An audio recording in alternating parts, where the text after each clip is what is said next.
This episode showcases Matt alongside his friends Foggy and Karen hanging out as they stop by a bar to have a good time. The people in the bar were all members of the law firm as they gathered to celebrate some of their colleagues who were retiring. One of them discusses about Daredevil and other vigilantes being the future of New York because they render justice faster. Foggy was having a conversation with Kristen when he got a call and went outside to take it. Matt was blind but had heightened hearing as he listened to the call and realized something was wrong, so he and Karen went to check it out. On getting there, it turns out something was wrong with another friend of theirs, Benny, so Matt swung into action as he changed into his Daredevil costume and was heading to the location.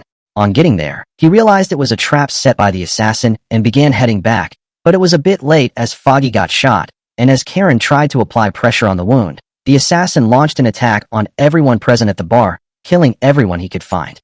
Daredevil caught up with him, and they engaged in a huge confrontation. The assassin began making his way up the stairs to the rooftop, killing anyone blocking his path as he tried to escape. Daredevil eventually caught up to him and punches him severally and pushed him off the rooftop. Foggy died as a result of the injuries, and that brought an end to their friendship. 1 year later we see Matt. It turns out he had put his vigilante ways aside after the death of Foggy broke him. Meanwhile, Fisk crime organization were all having a high strategy meeting, but it was getting tense when Vanessa came along and was able to ease the tension among them. They were still discussing about the state of Fisk Empire in his absence when suddenly Fisk showed up. Out of respect for their kingpin, they all stood up and left except Vanessa, who believed they both had the same authority. She told Fisk how she had been able to keep business going in his absence, and Fisk was delighted with how she had been able to keep them together. Kristen paid Matt a visit as she tried to comfort him and see whether he was in the right state of mind as the sentencing of the assassin was tomorrow, but he assured her that he was fine. The next day, the assassin was brought to court as Matt was present and began giving a statement during the process. Karen walked in, and he was distracted for a moment, but he was able to get it together and stated the suspect should be handed the maximum sentence as required by law. The judge found the assassin guilty, and he was sentenced to life in prison without the possibility of parole. After Matt met with Karen, it appears they haven't seen or heard from each other for a year. Matt invited her to have coffee with him to repair their broken relationship, but she wasn't really having it as she was still dealing with the trauma of Foggy's loss. She asked if he was still a vigilante, but he made it clear that he was no longer Daredevil. She handed him an item she found at Josie's bar just before she left.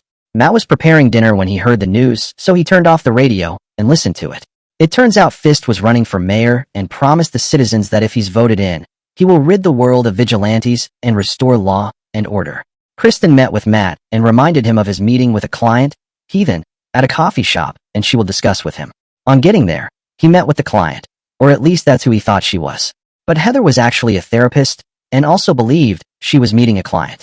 It turns out Kirsten had set them up to matchmake. So, they got to know each other, and the supposed meeting turned to a date. Matt listened to more Fisk's campaign, and knowing who Fisk really is, decided to confront him. He met with Fisk during one of his outings, and they decided to have coffee. Fisk asked him if he was still a vigilante, as responded he wasn't, but made it clear to Fisk that if he eventually becomes mayor and returned to his old ways as crime boss, he was going to come for him. Fisk also stated that if he ever puts on his costume as Daredevil, he was also coming for him. The two came to an ironic understanding, and the meeting was over. Matt was on a walk with his date Heathen when he heard the news coming from a car radio, and informed Heathen that Fisk had won the election.